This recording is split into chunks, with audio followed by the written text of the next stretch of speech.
Hi, and thanks for joining us. I'm Kate Kopatich, and I'm with Marshall Lenz. And it's just a little after, it's almost 8:30, and so in Iowa, the polls just closed at 8, and soon we're going to check in with TV6's William Ingalls. But right now, we've already seen some results in Iowa starting to come in, and so let's go ahead and take a look at some of those. Yeah, we're not seeing anything specific to the races in Scott County yet, but we are seeing statewide some results coming in on ballot questions. One had to do with regarding voting by non-citizens and the penalties involved there, and another ballot question had to do with succession of executive offices. So the results are starting to trickle in on those, but as far as specific candidates, we're not really seeing any real numbers yet. Nope, not quite yet. Yeah, but William Ingalls is in our studio, and he's got his map and his numbers, and he's ready to rock and getting us a little more specifics, a little deeper dive into the election results so far and where they're coming from. Will?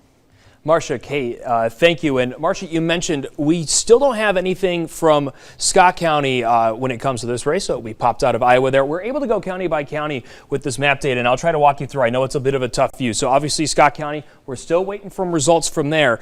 But one thing of note, of course, Iowa is in a light blue right now. Too early to call, but currently with the votes they have in, leaning Democrat, largely because Polk County. Now, in 2020, there was only 6 counties that went to the Democrats, and Joe Biden, Donald Trump, won that race in Iowa. The last time a Democrat won Iowa was in 2012. We're going to walk through the path to victory for Kamala Harris to do that. But something interesting is that up here, Cerro Gordo was not one of those counties that went blue in 2020. So perhaps a couple of other things coming in. 40% of the vote in so far there.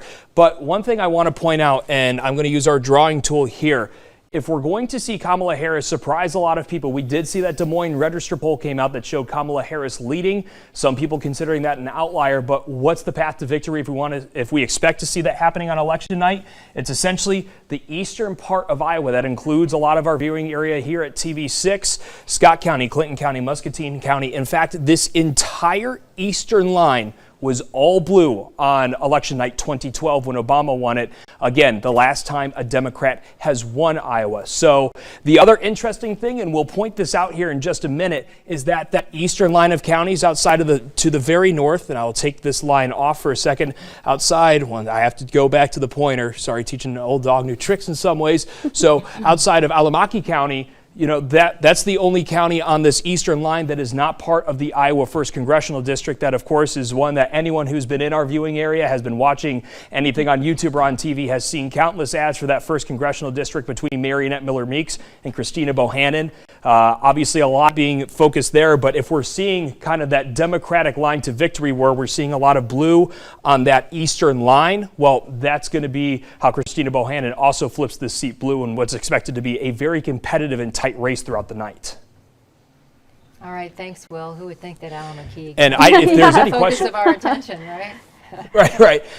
And we actually just got some results in on that eastern line. Okay. Again, very good news for Kamala Harris and probably likely as well for Christina Bohannon. So far, Dubuque County coming in at 40.4%, with 40.4% of the votes in. Kamala Harris has 55% of that vote, getting 3,000 votes, about 3,000 votes over Donald Trump. And this is a county that was red in 2020. So definitely encouraging signs in the very early going. I know a lot of people potentially, especially in our area, paying attention to Iowa more with that Des Moines Register poll. And in the very, very early going, we are seeing a couple of signs that there's potentially some water to be held with that poll. We'll have to see as more of this eastern line populates in. If you guys have any questions so far about what we've seen in Iowa, we can talk about that. We also got other maps to go to. I got lots of maps to throw at you. Yeah, well, Will, you were talking about Illinois and the race, more specifically the 7th congressional race between Eric Sorensen and Joe McGraw, and how there are some early results, but there's some key counties where the results just aren't in. What's the status right now? Yeah, I'm going to hop to the other side because they're on this side. So we see right now Joe McGraw is currently up 30,000 votes and change, getting close to 31,000 to 27,000.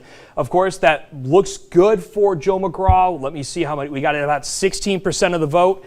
And the good news, let's talk about the good news for Joe McGraw first. He has been relatively outperforming what Esther Joy King did in a lot of these rural counties in 2022. So that's the good news. He's winning Tazewell County by a little bit more than Esther Joy King did. The same goes for, I believe, Knox County. The same goes for Carroll County. Working the margins, so good news in that respect. And I believe it's probably a little bit hard to see here. I will try to do a little bit of writing and talk you through what some of those results are as I'm looking back and forth.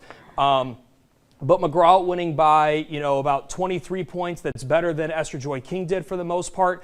Knox County winning by about 33 points overall. That equates to about 1,200 votes. But the big problem when you're talking about the Joe McGraw campaign and where these numbers start to get discouraging is that there are, in general, 4 Democratic strongholds when we talk about the 17th district. I'll try to circle them as big as I can, so it'll be encompassing a little bit more, but it'll give you the idea. So those 4 red circles, I'm going to go north to south, Rockford and Winnebago County, Rock Island County, the TV6 viewing area, no votes there. Peoria County, which is the only one of these 4 Democratic strongholds we have any results from right now, and then McLean County, which basically just cuts out the city of Bloomington, and that's another Democratic stronghold. A lot of Democrat votes there. And I will keep this on, but go back to the pointer. Peoria County, again, the only one that we see any results for.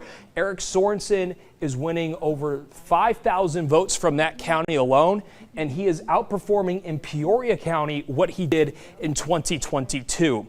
Now, that is extremely discouraging for Joe McGraw. Joe McGraw, and again, this is kind of the battle strategy you have to win the 17th district as a Republican, is that you have to limit the damages in these counties. In the 2022, and again, midterms, so the numbers might not exactly go out to bear, but the percentages stay the same. Eric Sorensen won Rockford, Winnebago County, won Rock Island County, won Peoria County, won McLean County by about 5,000 votes apiece. So at the end of the day, walked away with about a 22,000 vote lead from those 4 counties. He won the election by about 11,000 votes. So for a Republican, it's about making those margins smaller. So far, let me go back to Peoria County. With only about a quarter of the vote, Eric Sorensen's outperforming, and that is bad news if you're Joe McGraw.